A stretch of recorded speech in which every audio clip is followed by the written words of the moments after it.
Edo, welcome to a special edition of the No Choftes podcast on the OLB. Before I start, please hit that like button. Please hit that subscribe button. It helps the podcast. Cobella. Now, we've got a very special guest on this edition because, as you guys know, we're a very important Europa League game. Unfortunately, we're not in the Champions League qualifiers. As you guys know, knocked out by Dinamo Zagreb. We scraped past Flora Tallinn in the last round, and we've got a very, very big test on Thursday. Royal Antwerp of Belgium. Now, our special guest here is none other than Hans Bressinck of the Bressinck. Sorry, I pronounced that completely wrong. As you can tell, they always say Bressinck, but Bressinck. It's Bressinck. Bressinck. There you go. Is it the Vierkante Paal podcast? The Vierkante Paal. Almost got it. The four posts, the square post podcast. Yes. Royal Antwerp Football Club. We are we were the club in Belgium that has square posts for the longest time. Like in the mid-90s, we still had square posts. We once played at Mirawekker in '92, and they wanted they started a case against the square post because they said this isn't allowed. And we only removed them because there used to be a fan coaching project at the stadium where you could drink stuff, you can drink and stuff like that. And one of the guys over there, he had this habit to go joyride on the pitch with his car, and it was dark, and he thought he was driving through the exit. But he drove through the goal, and so the goalpost crashed. Oh no! He left with his car, but he forgot his license plate, so they found him straight away. And after that, the club decided to remove the square goalposts by round ones. So that's why we thought it was a funny name for our podcast. That is brilliant because the thing is the podcast name of this is No Choftes. Now Choftes is a Cypriot word. It's not Greek, it's Cypriot. It's another word for nonsense, bullshit. So No Choftes is no bullshit, no nonsense. Okay. This is what we're all about. And you know, I'd like to thank you first of all for joining us. I know it was very, very short notice. And you know, let's talk about your podcast for a start. When did your podcast start? How long have you been doing it? Last season. The 3 guys started it. I wasn't doing it yet, and they started it 1 week before Belgium went into lockdown. So they made the first episode, and then there were no games for many months. But yeah, we're now 1 year going, and I think the post-match podcast, so after our game on Thursday, will be our 100th podcast. So wow, that's amazing! Congratulations! Thanks. It's very difficult to put out content, isn't it? When there's when it's in lockdown and then you come back and you need to get into some kind of rhythm, isn't it? Yeah, but we were lucky. Last year we played Europa League, so we often could record twice a week and had enough stuff to talk about. Absolutely. Well, look, can you educate us about Royal Antwerp, Hans? Because I know that Royal Antwerp had a link with Manchester United Football Club many years ago, and there were likes of Danny Higginbotham, both of them were there. I think Ronnie Woolwork, if I'm not mistaken, was there. Quite a few players played for Antwerp, but it appears that the club has now gone from a lower Belgian side to the top league, qualifying for the Europa League. What's the transition been like for the club? Because I know they've always been a big club. It's not as if they've been a small club. They're a big club. We've always been a big club. We're the oldest club in Belgium. We were founded in 1880. Our nickname is the Great Old because we're great and we're old. So that was an easy nickname. We were in first division for so many years, but things started to go bad after '93. In '93, we played the European Cup's Winner Cup final at Wembley against Parma. We lost. That is probably our biggest achievement, losing a final. And we only had 4 titles in Belgium, so it's like an old club, but not many titles. In August last year, we only won our second cup, I think, or third cup. So now, since 5 years, a wealthy Belgian investor took over our club. He has a company, Gelamco, who are construction workers and buildings and stuff. They built the Stadium of Ghent. Okay. And he started to invest in Antwerp, and he puts lots of money in it. He already is building a new stadium. Like, we renovated 2 stands already. Wow. And the future looks bright. We used to live in the past. Like, before, I go to Antwerp for 20 years. I think I only saw misery, second division football, and we were always about. Once we were a big club. We played at Wembley for the cup final, but now we're looking forward to the future instead of talking about the past all the time. Well, this is it. And is Brian Prisker your head coach? Yeah, he's our head coach. He played for Portsmouth, didn't he? He played for Portsmouth, and some shit club in Belgium we're not going to mention. Are the initials SL by any chance? Is that the team, or is it the team that begins with an A? It begins with a C, but CB. Yeah, CB initials. Black and blue stripes. Yeah. Okay, we don't talk about them like we don't talk about another team in Nicosia. Okay, well, fair enough, not a problem. So it's as you said, it's an exciting time for you guys. I know you've spent pretty well in the summer, haven't you? You brought in a fella from Standard Liège, a Lefring, I can't pronounce his surname. Bjorn Engels is coming from Aston Villa, very good signing. Eggestein from Werder Bremen. Werder Bremen, yes. Yep. Sam Vines, a left back. And you also got Richie Delat, central defender, who had a spell at Manchester United. Yeah, he's a childhood supporter of the club. So when he was a young boy, he was in the stands with the vocal supporters, and at the age of 17 or 19 even, he came through our ranks, and he played some decent games. But there was a moment we really needed money. So we sold him to Stoke City. Yep, because we needed the money. And at that time, we had a manager, 2 English managers, Warren Joyce and Andy Welsh. And Warren Joyce went back to Man United, where he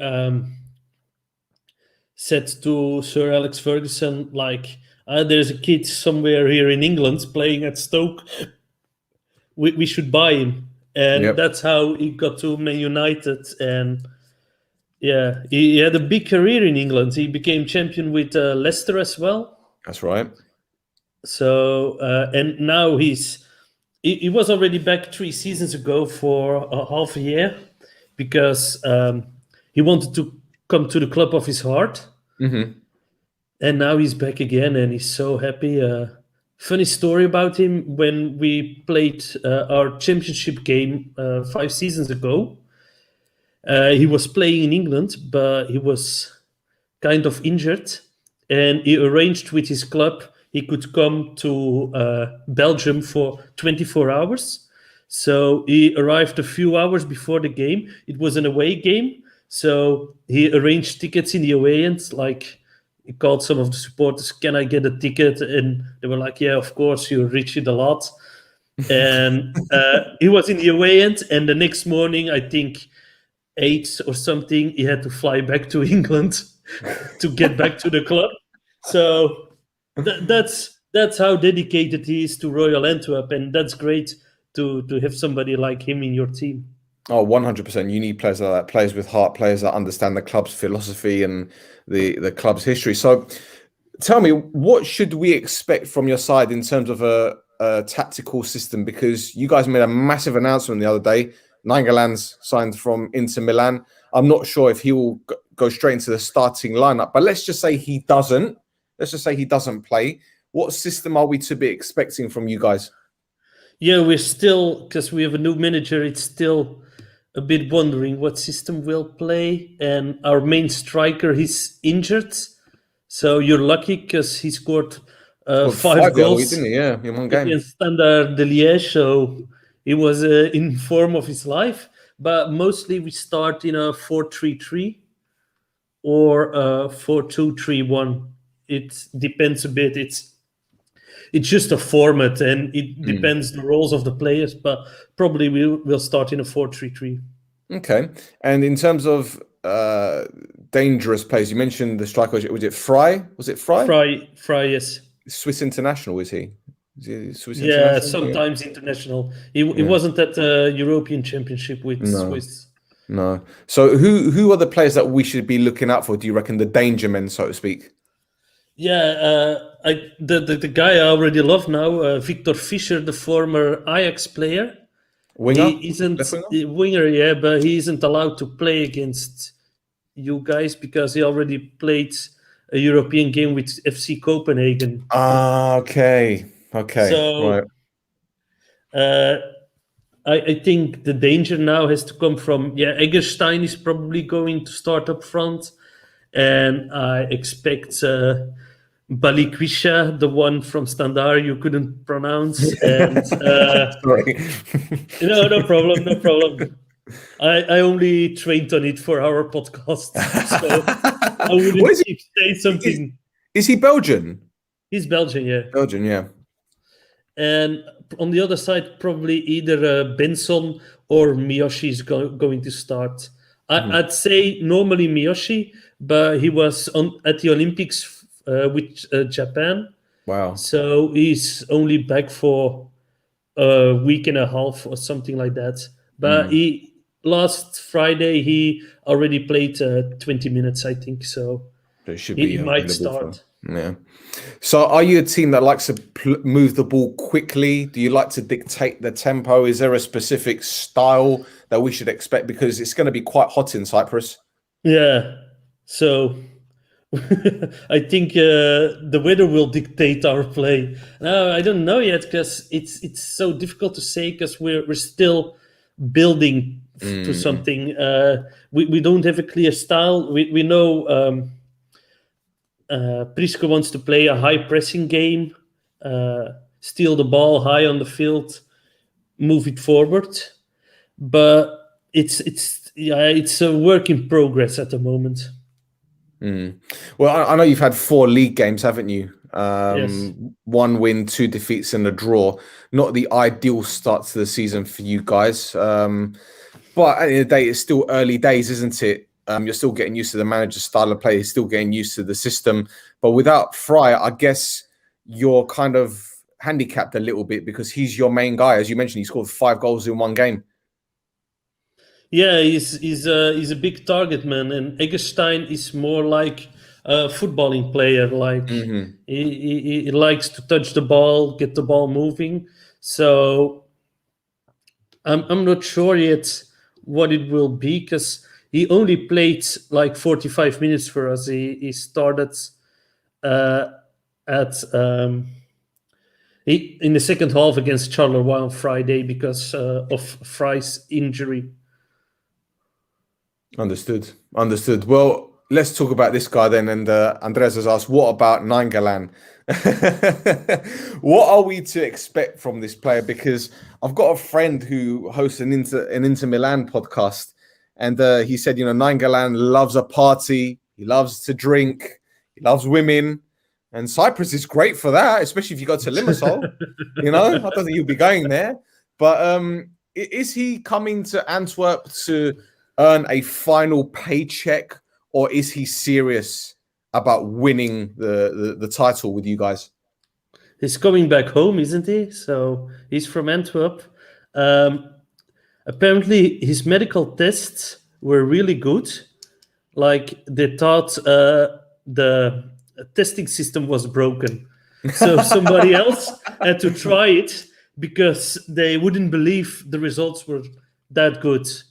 But yeah, he has his reputation against him. I kind of know his sister from the past. Yeah, I visited her in Rome once. Okay. Because she used to play for the female team of AS Roma. Oh wow. Okay. And I went over there once, and we met Raja. And when he heard we were going to party that night, he was like, "Oh, I want to come, but I have to go to the national team tomorrow. But I want to come with you guys." So yeah, Sacrifice. he loves a party now and then. Absolutely. So you must be excited to have this player in your team. Obviously, you've got some fantastic players, but he's the main guy now in Belgium, isn't he? Yeah, of course. Like every newspaper was reporting about it. There were so many TV stations at the airport waiting. I was on Flight Radar 24. I was watching his flight. Like the week before, I was laughing about all those people who did it with Messi, and now I was there. Yeah. But he's kind of a cult figure, a cult in Belgium, because everybody says always, with Raja Nainggolan, we would have won the World Cup 2018. There's like, it's just an excuse for not winning, but he's the kind of player we missed against France. Like the guy who will come on and will do a dirty tackle when needed. And that's what we missed. And people always think of him like, he's the one Martinez doesn't like, but we could have been better with him. So he has a weird status in Belgium, and he never played in Belgium before. So it will be fun to see him for the first time in a Belgian league. Absolutely, and it's an exciting prospect for everyone, especially the Omonoia others are going to go to the stadium hoping that he plays. Okay, we don't want him to play because we know how good he is, and he can give us a lot of problems in the middle of the park. But I'm not sure he will start because he's literally just joined the club, and perhaps he doesn't have the match sharpness to start a game like this.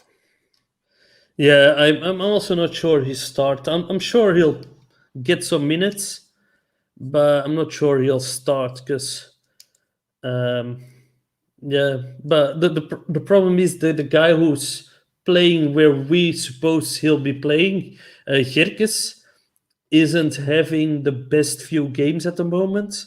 So we need something else over there. So he might start because we play with 3 central midfielders, and the other 2, Verstraete and Yusuf. There's no doubt about them.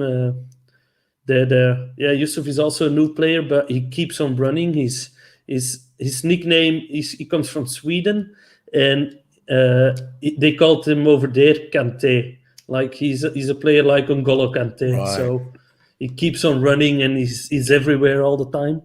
So we're looking forward to a midfield with Yusuf and Nainggolan, guys who can keep running, and you're never finished with them. I think many opponents will think it's very difficult to play against. So what about the weaknesses? Do you think that you might have a couple of players that you feel you see them in the starting lineup and you're thinking, shit, why are they playing again? Gerkes at the moment, because I used to love him, but in the current system he isn't doing that well, so right. I'm not sure about him. Then we have Benson on the right winger. He played there the 4 games, but I don't think he'll start against Omonoia. And center back, we have a few problems at the center back at the moment, but we'll see what happens over there. The problem is we come from a system with 3 central defenders to a system with 2 central defenders, and it's a learning period for our central defenders at the moment. Absolutely. Well, I'm not sure if you know this, but Omonoia, we've got quite a few injuries at this moment in time. Our left back, Lesiax, who got 15, 16 assists last season, he missed the last game through COVID. I don't know if he's going to be fit to play. Okay. Our star striker, Shepovic, he's done his hamstring, so he might be out for 2-3 weeks. He used to play in Belgium, didn't he? At Moeskroen? I think so, unless it's his brother. Unless it might be his brother. He's got a brother, Stefan Shepherd. Okay. Let me double check. Marco, I should really ask him, to be honest. But Marco, did you play in Belgium, Marco? Let's have a look. He played. Yeah, he did. You're right. Yeah, he did. He did. Went on loan from Olympiacos. There you go. So Marco is unavailable. Blimey, we got a central defender called Eustace just come in. I don't think that he's ready to play.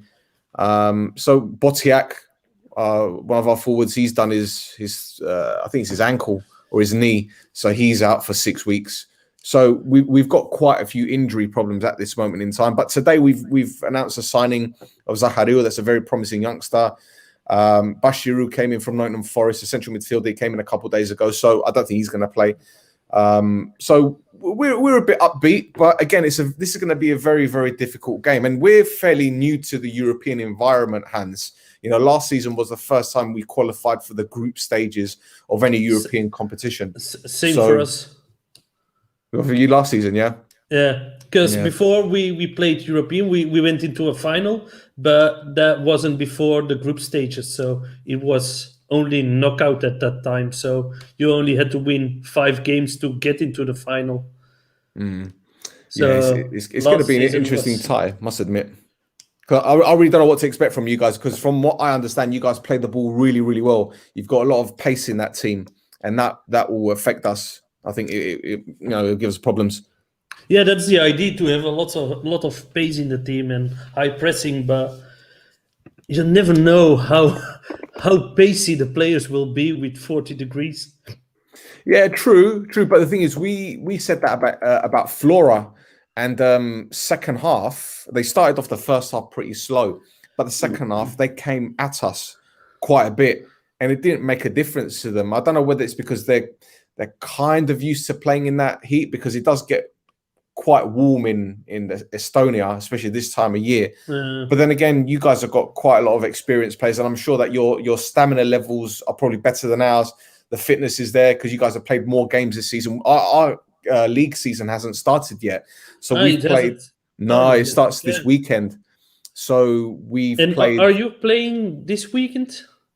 Well, this is the thing. I don't know yet. We're supposed to be playing AL, which is a derby game, but I don't know if that's going to be moved to Monday. I thought it was postponed, because that's maybe an advantage for us.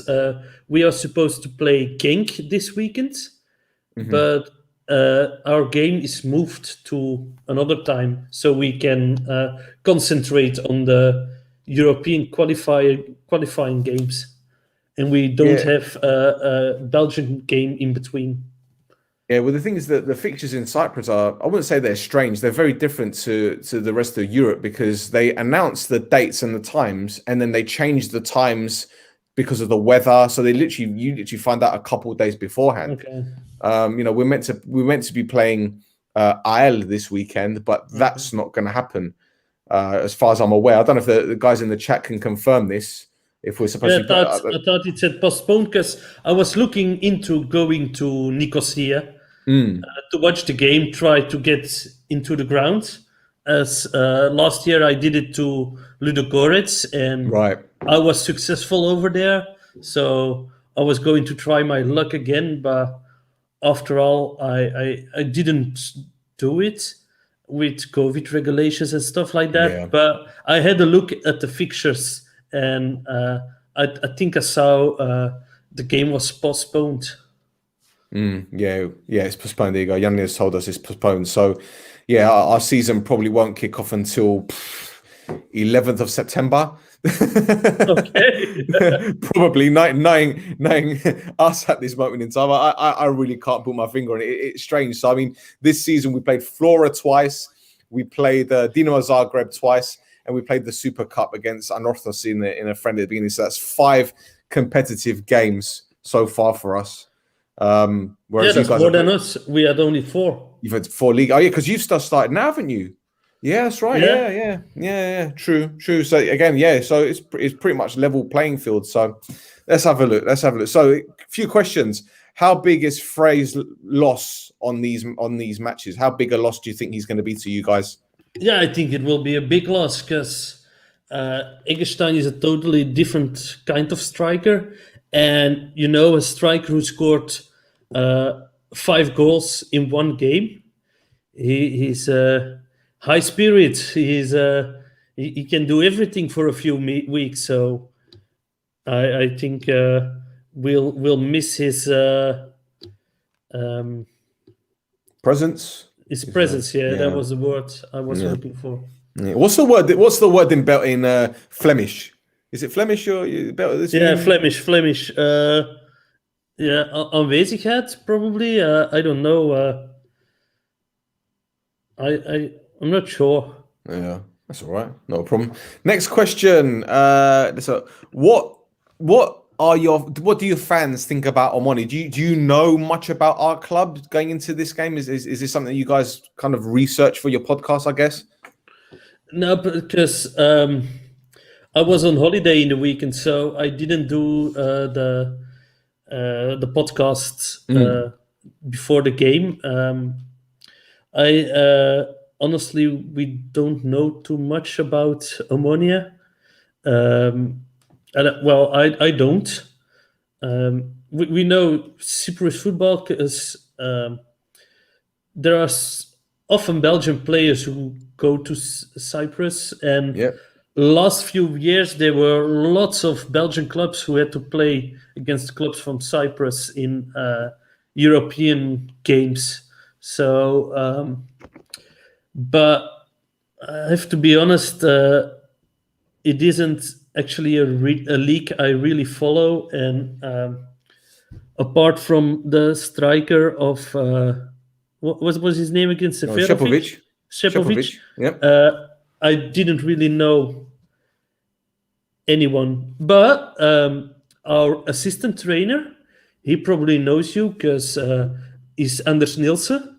Okay. And he used to play for Omonoia. Right. There you go. He's also a former player of Antwerp, and I think we even transferred him from Omonoia, or he went to Omonoia after Antwerp. So I don't. He's a striker, Anders Nielsen. But he was a striker with us, I think, like 20 years ago.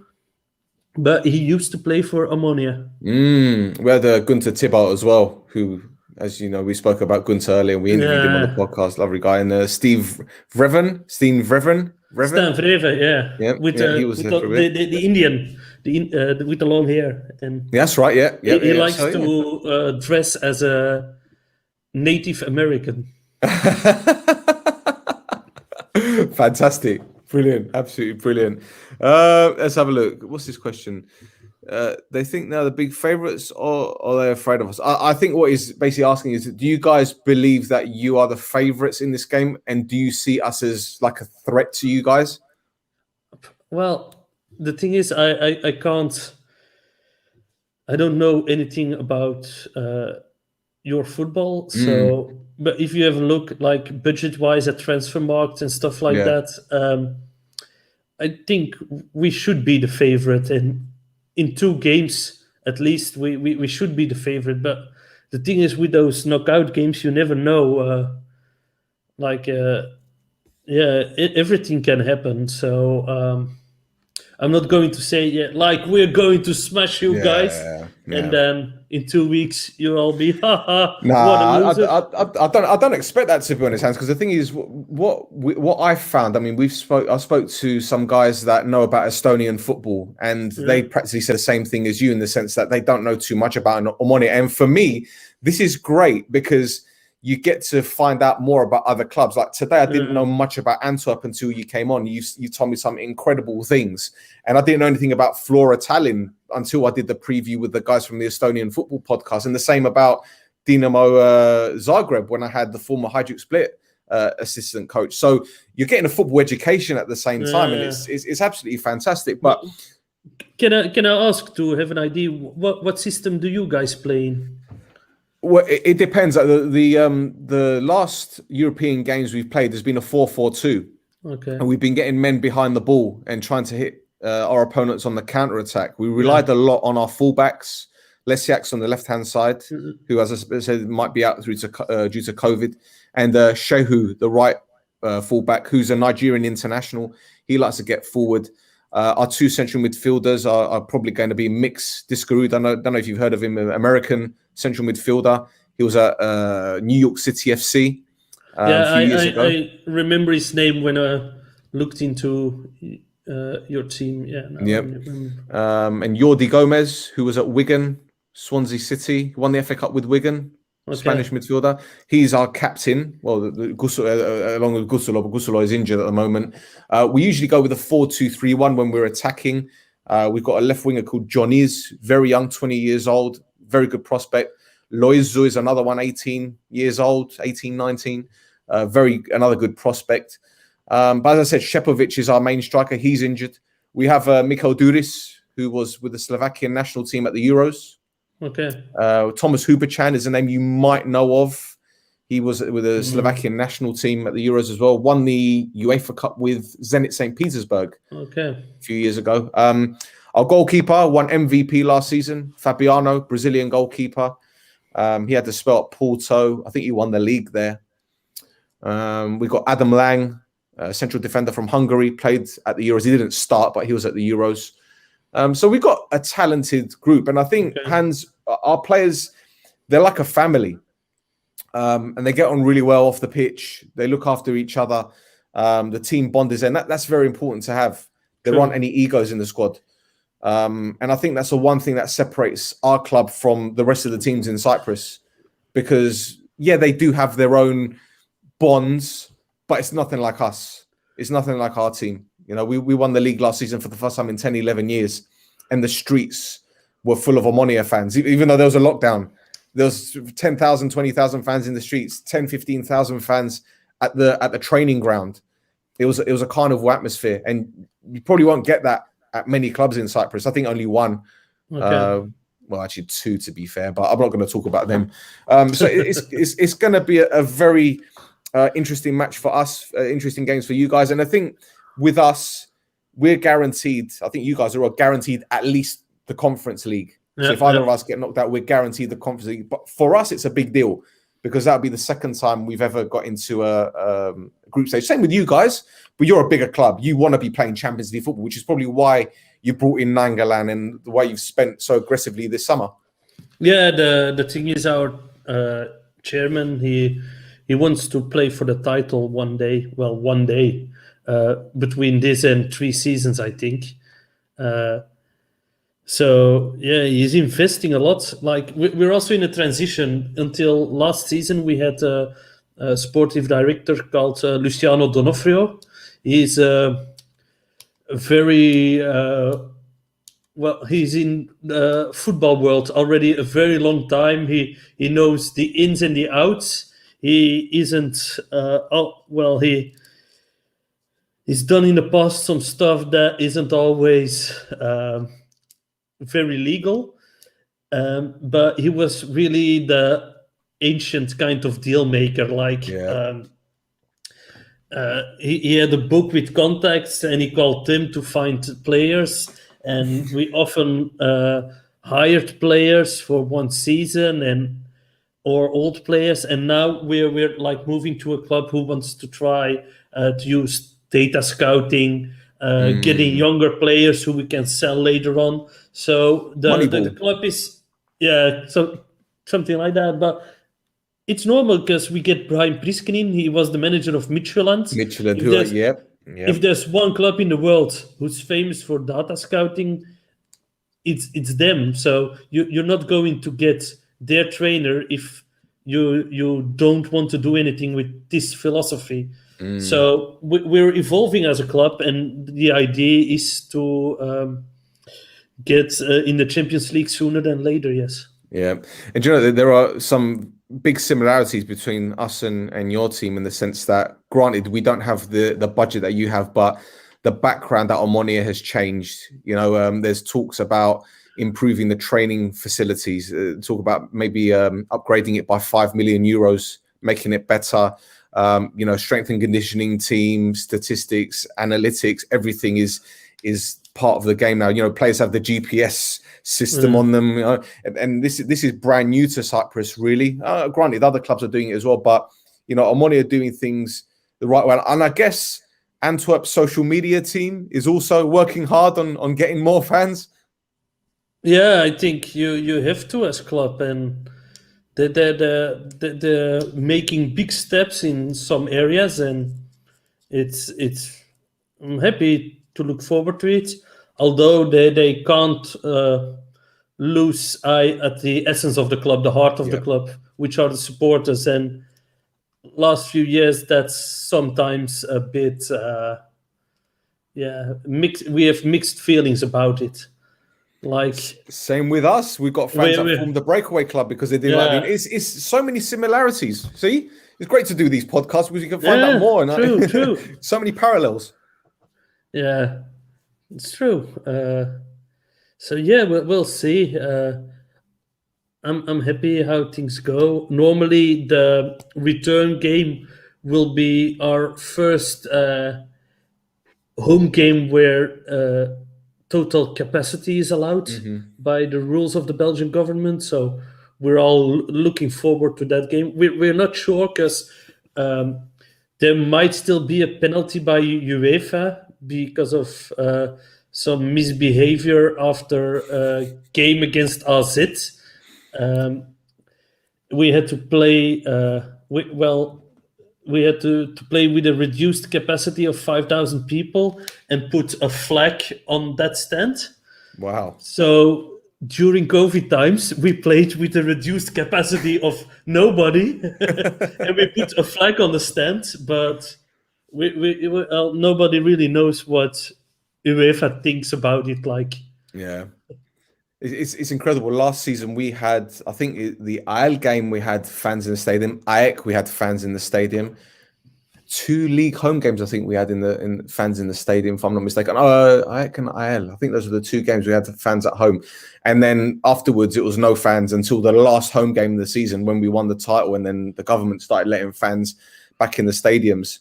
So yeah, it's been a strange time for everyone. It's not just us. It's not just in the UK or it's in Belgium. Everywhere, it's strange times. But I think we learn from these experiences, don't we? And everyone, when it comes to football, have similar stories to tell, and it's absolutely brilliant. But there's been one comment here. But it's we all have the same DNA. We just have a different color.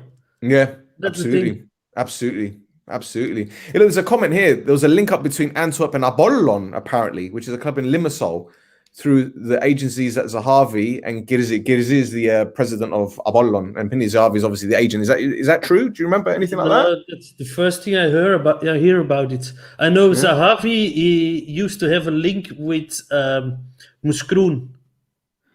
Right, so that's the club. That must be the club. And they also play in red and white, so maybe it's a mix-up over there, but it's because you mean Pini Zahavi, don't you? Yeah, that's right. Yeah. Player agent. Yeah, he used to be the unofficial owner of Moeskroen. That's the team that Enzo Schifo coaches, isn't it? Yeah. What a player he was! What a footballer he was! He was immense. And they have Emil and Mbo and Pinza as assistant. Oh, wow. The brothers. Yeah. Because Emil and Pinza used to be at Antwerp. He was striker trainer of the youth players of Antwerp. Okay. Wow. That's amazing. I did not know that. And they took him away this summer. What about is it Leuven? OHL, yeah, Leuven. They're owned by the same owners of Leicester, isn't it? Yeah. And they signed a player called Al Tamari, the winger, Jordanian winger. Yeah, he joined from our rivals last season. Okay. Good player. Yeah, he's okay. There you go. We have many clubs in Belgium that has co-ownership. Like Ostend is from the owners of Barnsley, right? And our city rivals, Beerschot, they are from the same owner as Sheffield United. Okay. Wow. So what happened with you guys in Manchester United then? Because I know, as I said at the top of the show, there was a link up between you guys. What happened? We got contacts with them, and it was a period that Antwerp didn't have lots of money, and Man United had it. It all started with they wanted young players to play first team football abroad to strengthen them, make them grow up. Later, there also came players who came to Belgium for their European citizenship, so they could go back to England easier. But we saw several really good players because of it. Right. Like we had John O'Shea, Johnny Evans, Oh, wow. Fraser Campbell, Darren Gibson. Wow. Like one season we had a team, and we had Danny Simpson, Johnny Evans, Simpson, the right back, Johnny Evans, yeah. Darren Gibson, and then up front Fraser Campbell and Dong Fang Zhu. Wow. And it was a crazy team. And mid-season, they took Johnny Evans back to Manchester because he was too good. And they replaced him with Ryan Shawcross. Shawcross, oh wow, okay. And we were like, oh, he's rubbish. Compared with Evans, he was totally rubbish. But that were the kind of players we had back then. So they were really good. But at that moment, we were too reliable on Man United. And it wasn't healthy. Like half of our starting 11 were Man United players, and you can't grow as a club with links like that. Oh, absolutely. I've heard stories of Sir Alex Ferguson letting players go out on loan to Peterborough, the club that. Sorry, it was Preston. His son was managing them at the time, I think it was, and they sacked his son. So he took the players back. He says they're not going to be there. So yeah, he ruled. I think Richie Delat was one of them. Yes, probably. Yeah, I think so. Probably, yeah. Well, Hans, thank you ever so much for jumping on the podcast, my friend. Is there anything that you'd like to promote while you're here, so maybe our viewers can listen to you? I think your podcast is in Flemish, isn't it? So I don't think ours in Flemish. So if you want to learn your Flemish, or I don't know, maybe you speak it, listen to the Vierkante Paal, and yeah, you will learn more about Antwerp or about Flemish. Are you on Instagram? I'm on Instagram, but on Instagram is mainly my ground hop stuff. Like I'm also kind of a ground hopper, so there's only I'm mostly active on Twitter, where you can find me at Hans Red Magic. Hans Red Magic, wonderful, excellent. Well, hopefully Thursday will be a good game, an entertaining one for everyone. You know, Let's hope so. Hopefully we get the win, but you know, you're going to think the same about your team. That's fine. Let us get the win. Excellent. Well, boys and girls, thank you for tuning in, everyone, at this moment in time. Thank you for contributing. Like I said before, if you like this show, hit that like button, subscribe, tell your NOUNA. So until next time, Gobella, Bamishila Kamu. You. Here we